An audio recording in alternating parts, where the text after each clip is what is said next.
A refugee is someone who seeks asylum in a foreign country because of war and violence, or out of fear of persecution.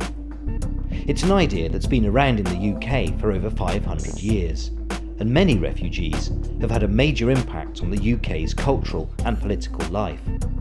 They include people like Karl Marx and Sigmund Freud, and even members of the royal family.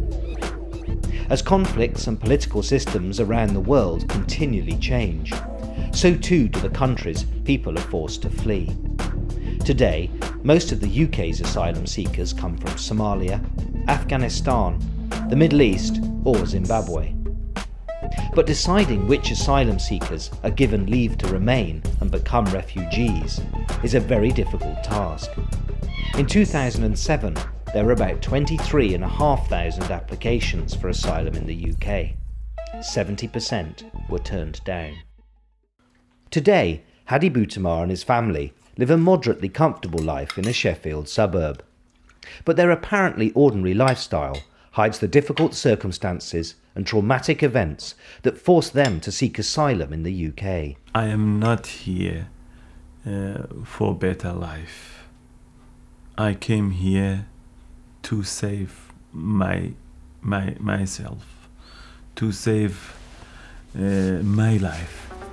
Before he fled Iran, Hadi and his family were relatively well off. They owned 2 small supermarkets, and Hadi also worked as a journalist, producing reports for local and international news stations. Hadi's family lived on the edge of a lake in an area of outstanding natural beauty, and like 50 million other people in the area, Hadi describes himself as being Kurdish. We can say Kurdish people, they are different nation. We have got all the factor that every nation they have got, because our language is different, our music is different, culture is different, and we have our land, and this land is Kurdish place, it's Kurdish area. But international borders mean that what Hadi describes as Kurdish land, in fact, consists of an area that crosses 5 different countries: Iran, Iraq, Syria, Turkey and Armenia. With vast quantities of oil and other natural resources in this area, there's been a long history of conflict. Many Kurdish people want to create their own state, independent of these countries, adding to the tension and meaning that the freedoms we take for granted often don't exist.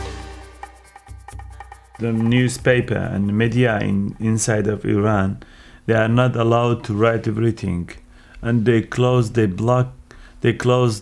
many newspaper in Iran just because they wrote something against government, or they think is against government. Working as a journalist for Kurdish TV meant Hadi was often under the Iranian government's watchful eye.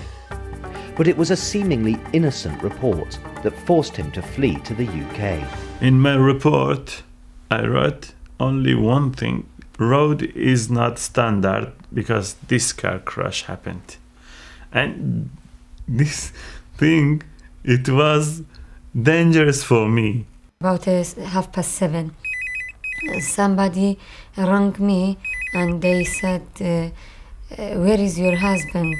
I said, who are you? They said, we working in the council. The call was in fact from the Iranian intelligence service, who were accusing Hadi of spying. With his brother already facing the death penalty, Hadi feared his fate could be the same. So he went into hiding whilst his family tried to get him to the UK for safety. And straight away my wife, she sold my house to pay to people to move me to safe place, and they did. And I came to UK. All the way I came back home. Hadi arrived in the UK in October 2003 and claimed asylum. Like all asylum seekers, he had limited access to healthcare and other services and was forbidden from working.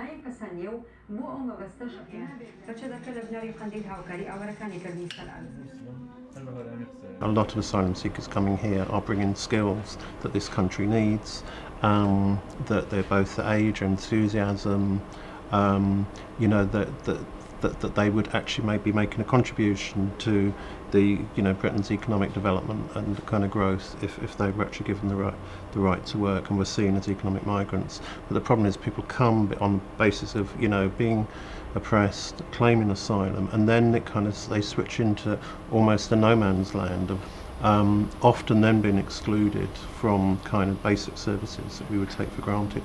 But with a strong case, by January 2004, Hadi was granted indefinite leave to remain in the UK and officially became a refugee. After 4 months on his own, this decision meant he was at last allowed to invite his wife and 2 children over to the UK to join him. But as for many refugees and migrant families, the difficulties didn't stop there. This is Woodhouse, a suburb where Hadi and his family first lived. But despite being together for the first time in 6 months, it's not a place that has happy memories. It was too difficult. 1 year we lived in Woodhouse. It was horrible time, and people lived in Woodhouse. They treat us very badly, and they try to push me and my family out in Woodhouse, and they burgled my house. They stole my bins, rubbish bins, and they stole my children's bike. And losing their bikes wasn't the only problem Hadi's children, Juan and Xuan, faced when they first arrived in the UK. I remember on my first day at school, I was in year 5. I actually missed my dinner because I didn't know that it was lunchtime and everything, and these teachers were like searching because like you had to take your name off if you had your lunch, and then they sort of like some people like call names and everything. I say, "Oh, you're a refugee." I'm like, whatever, leave me alone. Because of my English, I didn't know. They just made fun of my English. But things better now. Yeah, it's better. I think so, yeah. Like many migrant communities, Sheffield's Kurds organise after-school clubs to help children get up to speed with their schoolwork and also maintain cultural links with the country they've come from. But in many ways, learning to live in a foreign country is more of a challenge for the adults, especially women, like Hadi's wife, Zainab. Like many refugees, Zainab finds herself isolated in a world of unfamiliar food, laws and general ways of life. But perhaps the most isolating thing of all is the language barrier. When you go somewhere, you can't speak the language that is difficult for you. Sometimes I like tell someone something in I know, and I can't tell them because my English is not very good.